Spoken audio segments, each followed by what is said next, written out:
हाँ जी मेरी भटकती आत्माओं, क्या हाल है। मेरा नाम है वंश एंड वेलकम बैक टू वंश के विचार। तो भैया 100 दिन रह गए हैं बस तुम्हारे पास। भैया 1 अक्टूबर शुरू हो चुका है एंड अक्टूबर, नवंबर, दिसंबर और जनवरी के कुछ 10 दिन जिसमें तो तुमने बस पढ़ाई करनी ही करनी है। तो भैया इन 100 दिन में हमारा एक एक्यूरेट सीए स्टूडेंट होने के साथ साथ क्या ऐसा डेली रूटीन होना चाहिए। ना सिर्फ मैं ये जनवरी अटेम्प्ट के लिए बना रहा हूं बट आगे के अटेम्प्ट यानी मई अटेम्प्ट के लिए भी बना रहा हूं कि भैया हमारा रूटीन क्या होना चाहिए, कि इस रूटीन को हमें सीए स्टूडेंट को फॉलो करना चाहिए कि हम बढ़िया तरीके से अपने रूटीन को आजमा पाए, कि उसको फॉलो भी कर पाए एंड उसके अच्छे अच्छे रिजल्ट्स हमें मिले। तो भैया वो बताने आ गया हूं, तो जल्दी से इस चैनल को सब्सक्राइब कर लो ऐसी अपडेट्स रहने के लिए।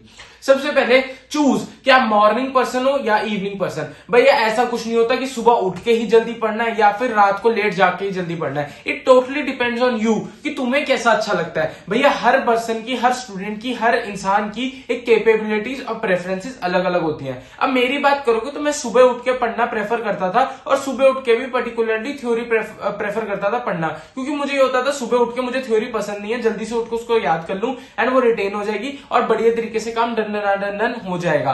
बट काफी स्टूडेंट्स ऐसे हैं जैसे मेरी मेंटोरशिप में भी कि भैया हमें रात को टाइम मिलता है, रात को घर में शांति होती है, रात को हमें बढ़िया तरीके से याद रहती है थ्योरी, तो तुम रात को पढ़ा करो। भैया तुम्हें पता करना पड़ेगा तुम्हारे लिए बेस्ट टाइम कौन सा है, उस टाइम को तुम उस सब्जेक्ट को उठाओ जो सबसे टफ है, तुम्हारे सबसे पीक टाइम पे जब तुम सबसे ज्यादा एनर्जाइज्ड हो और भैया शांति है, माहौल में भी शांति है और मुझे भी पढ़ना बढ़िया लग रहा है, तो उस टाइम पे सबसे टफ सब्जेक्ट को उठाया करो जिसको पढ़ना मुश्किल होता है, और ताकि तुम उसको इफेक्टिव टाइम दे सको और इफेक्टिव एनर्जी के साथ जस्टिस कर सको उस सब्जेक्ट को और बढ़िया तरीके से उसको डन कर लो। तो ये टोटली मैटर करता है तुम्हारे पे। अब भैया प्लानर कहां है तुम्हारा? डेली प्लानर तुम्हारा तैयार होना चाहिए कि भैया डे टू डे शेड्यूल, कि आज भैया मैं इस चैप्टर से, इस टॉपिक से ये टॉपिक्स करने वाला हूं। तुम्हें जब तक वो नहीं पता होगा अपने हिसाब से कि यार मेरे को ऐसे करना है, तब तक तुम पढ़ाई नहीं कर पाओगे और अपना टाइम किल करोगे, अपना टाइम वेस्ट करोगे। क्योंकि भैया अगर तुम डेली टारगेट्स को अचीव नहीं कर रहे हो तो तुम कहते हो हम कुछ और कर लेंगे, चलो हम अपने हिसाब से कर लेंगे। अपने हिसाब से कर तो होता कुछ है नहीं और एंड में पूरा दिन वेस्ट करके खत्म कर देते हो। हाँ मेरे भाई, होता है ना तेरे साथ ऐसा।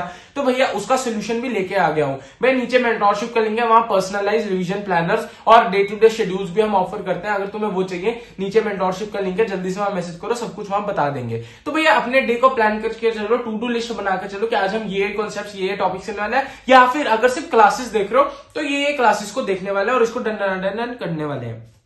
फिर अपने डे को इस तरीके से प्लान करो कि उसमें 3 से 4 स्टडी सेशन हो। भैया हम सीधा 15 घंटे बैठ नहीं सकते या सीधा 10 घंटे नहीं पढ़ सकते, हमें उसको इफेक्टिवली रखना है कि हम 3-4 घंटा पढ़ाई करें, फिर एक ब्रेक लें, फिर 3-4 घंटा पढ़ाई करें, ब्रेक करें और फिर 3-4 घंटा पढ़ाई करें। आई बिलीव कि आपका जो स्टडी टाइम है वो ऐसा होना चाहिए कि 3 घंटे बैठ गए, 4 घंटे बैठ गए और 3 घंटे बैठ गए। इससे क्या होता है, हम 3-4-3 के स्लॉट्स को डिवाइड कर लेते हैं। अभी स्लॉट कभी भी अरेंज करो, मॉर्निंग हो या इवनिंग पर्सन, अपने हिसाब से अरेंज कर लेना और इनमें इफेक्टिवली पढ़ाई करो, क्योंकि 3 घंटे मेरे सबसे अच्छा एडजस्टेबल टाइम है।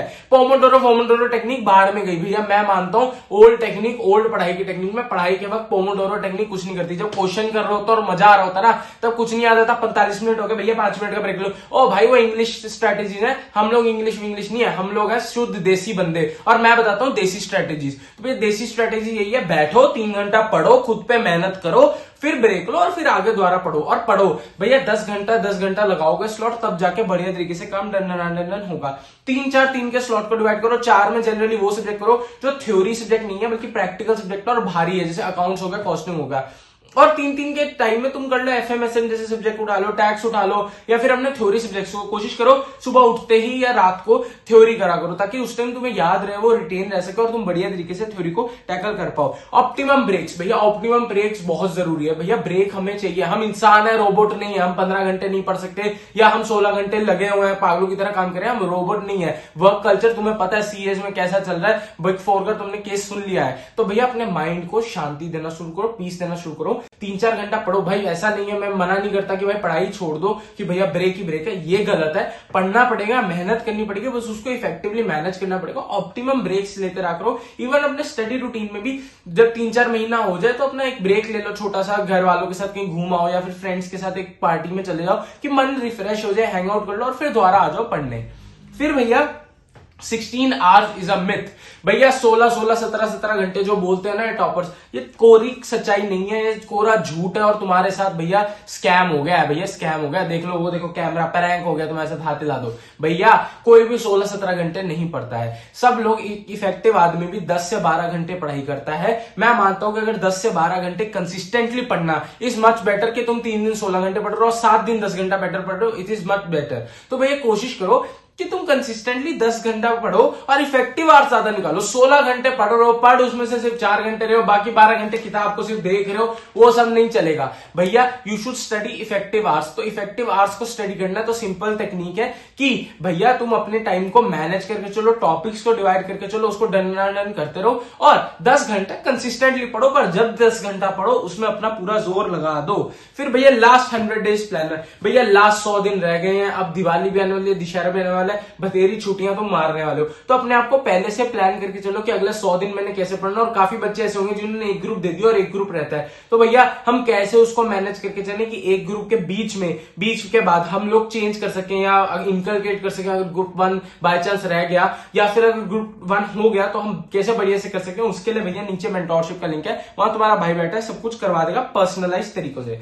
फिर भैया कंसिस्टेंसी एंड टाइम मैनेजमेंट। भैया तुम्हें कंसिस्टेंट रहना पड़ेगा भाई, सीधी तरीका यही है। हम गलती क्या करते हैं, हम कंसिस्टेंट नहीं रहते। 4 दिन पढ़ते हैं, 3 दिन नहीं पढ़ते, 5 दिन पढ़ते हैं, 3 दिन नहीं पढ़ते, दैट डज नॉट मैटर। भैया कंसिस्टेंटली पढ़ना पड़ेगा। चाहे 6 दिन पढ़ो, 4 घंटे पढ़ो, 5 घंटे पढ़ो, 6 घंटे पढ़ो, बट कंसिस्टेंटली पढ़ो कि 6 दिन लगातार मुझे पढ़ना ही पढ़ना है। एक रूटीन जो तुमने बना लिया है उसको तुम्हें फॉलो करना ही करना है। अगर अपने माइंड को ये चीज को क्लैरिटी नहीं दोगे, हाँ मैंने बना लिया, मेरे को रूटीन फॉलो करना ही करना है, तुम कहीं नहीं पहुंच पाओगे भाई। So you need to have a routine and you need to follow that routine consistently कि आप बढ़िया तरीके से उसको स्कोर कर सके।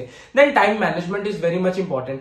भैया तुम अपना टाइम किस सब्जेक्ट को कितना दे रहे हो और क्या वो जस्टिस कर रहा है कि नहीं, ये इंपॉर्टेंट है। कहीं तुम्हें यार जो फेवरेट सब्जेक्ट है, जैसे कई बच्चों को अकाउंट्स अच्छा लगता है, कॉस्टिंग अच्छा लगता है, वो पूरा दिन वही पढ़ते रहते हैं और उसी के वही सोम्स द्वारा सॉल्व करते रहते हैं जो उन्हें आते हैं। बल्कि ऑडिटिंग, ये जैसे ऑडिटिंग हो गया, लॉ हो गया और टैक्सेशन हो गया, डायरेक्ट टैक्स हो गया, जो हमें नहीं आता, जो हमें टफ लगता है, उसको हम पढ़ते नहीं है, उसको हम टाइम नहीं देते और लास्ट में वो हमें प्रॉब्लम देता ही देता है। तो we need to understand that ताकि हम उसको बढ़िया तरीके से अंडरस्टैंड कर ले। एंड भैया टाइम उस सब्जेक्ट को दे जो हमें नहीं आता है। अभी तो हमारे पास एम्पल टाइम है, हमारे पास इतना ज्यादा वक्त है कि हम बढ़िया तरीके से उसको प्लान आउट करके रह सकते हैं। तो क्यों भाई, क्यों अपने साथ धोखाधड़ी कर रहा है? उसको बढ़िया तरीके से प्लान करके चल एंड अभी से ही उसको वो टाइम दे, जो सब्जेक्ट तेरे वीक है उनको स्ट्रॉन्ग कर ले, ताकि तुझे जब रिवीजन के वक्त है ना, तेरे को इजीली सब कुछ हो जाए।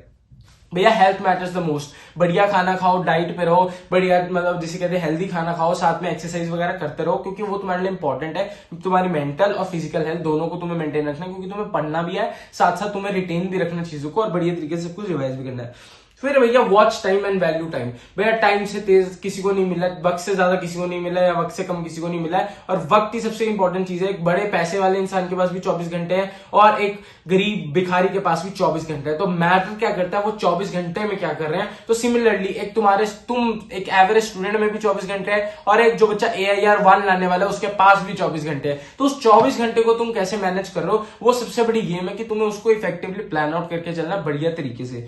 And last pro tip, pro hack, Sundays for revision. भैया अगले 5 दिन 6 दिन तुम लोग क्लास से लगाओ, पढ़ाई करो, मजे करो, जो मर्जी करो, बट संडे को रिवीजन के लिए रखना ही रखना है। तुमने 6 दिन क्लास से लगाई, उसमें पढ़ाई करी, क्वेश्चन सॉल्व किए, सम सॉल्व करे, जो मर्जी किया हो 6 दिन, संडे को तुमने रिवाइज करना ही करना है। मैंने पूरे हफ्ते क्या पढ़ा, ये एक बहुत बड़ी प्रो टिप है, क्योंकि हम रिवीजन को अक्सर समझते हैं हो जाएगी, नहीं होती भाई। रिवीजन को तुम्हें अभी से प्लान करके चलना कि कैसे मैं चीजों को रिवाइज करने वाला हूं, ताकि वो बढ़िया तरीके से तुमने इनकलकेट हो, तुम्हें समझ आए और तुम उसको डन कर लो एकदम बढ़िया तरीके से। तो भैया यही प्लानिंग है, यही सब कुछ है। और अगर तुम चाहते हो कि भैया मेरे को एक बढ़िया सा प्लान बना के दे दो, यार मेरे से खुद नहीं बनता भैया, क्योंकि जनरली बाकी सारी पॉपुलेशन भी ऐसी है कि भैया वी नीड समवन कि कोई हो जो हमें बढ़िया तरीके से बता दे, तो तुम्हारा भाई बैठा है प्लानिंग कराने के लिए। More than 1000+ CS students I have mentored, personalise mentorship service provide कर रहा हूं। नीचे टेलीग्राम का लिंक है, वहां पे आ जाओ, करा देंगे तुम्हें, सब कुछ बनवा देंगे।